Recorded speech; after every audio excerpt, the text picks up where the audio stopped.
Okay mga bay, no? So, maayong hapon sa tanan, maayong buntag, ug maayong gabi kung asa man kagibutang ni Lord karong panahona. Hello sa imuha, no? So, for today's video mga bay, ano lang ta ani, magchika-chika lang ta ani, mag-istorya lang ko diri, balag bisag unsa tong istorya, kay para matest lang nato ang quality, no? Ang quality sa atong mic nga bag-o nato napalit gikan sa Shopee. Nakapalit ko og DJI Mic Mini. Mas nice man ang naagitay sakto nga microphone para pag mag-istorya ta while mag-vlog ta nga kanang murag tinuod nga mag-vlog ba. At least klaro atong tingog. Na naman tayo mic last time, pero ang naka disadvantage ato pag mag-ulan ato siyang kwaon kay wired man to nga microphone bay. So kani DJI Mic Mini is dili siya wired, wireless na siya.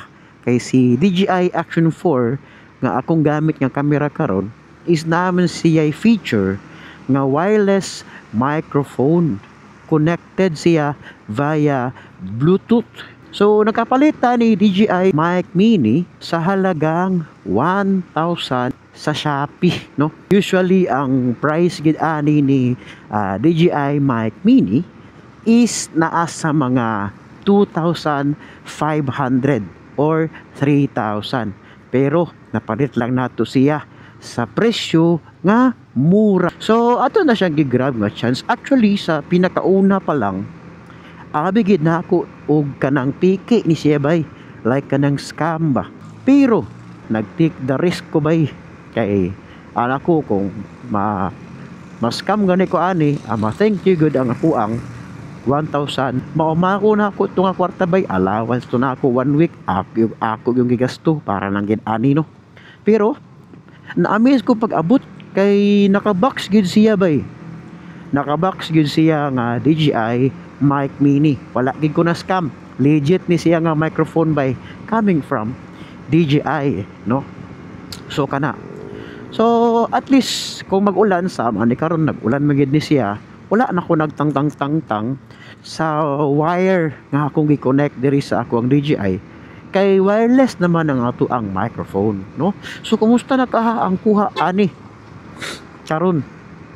So dagan kay kog mga nakit-an, actually pag-abot niya nagtan-aw ni kog mga video unsay settings sa mic para quality ang atong voice, no? Unsaon pag set up sa helmet. So dagan kayo kog gipang tan-aw nga video mga bay. At least karon nakuha na nato.